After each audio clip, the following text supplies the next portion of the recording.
佢從事攝影工作咧已經有40年。佢喺華埠曾經幫過無數人影過證件相啦、全家福。以前每當有明星或者名人嚟到灣區嘅時候咧，紀先生都係作為活動指定嘅攝影師到場幫呢啲名人影相嘅。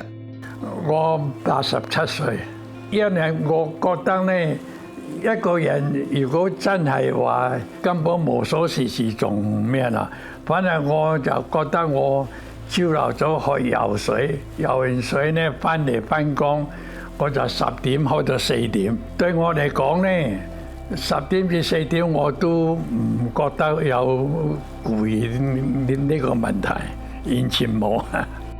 時至今日，一星期依然工作6日嘅紀先生，每日朝頭早咧都會堅持運動，而一個人生活嘅佢咧喺放工之後咧，亦都會享受自己嘅時間。4點之後咧，翻屋企咧，我就去即係買餸啦，自己煮啦。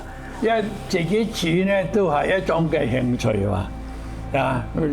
話你中意食乜嘢嘢咧？就隨心所欲啊嘛〜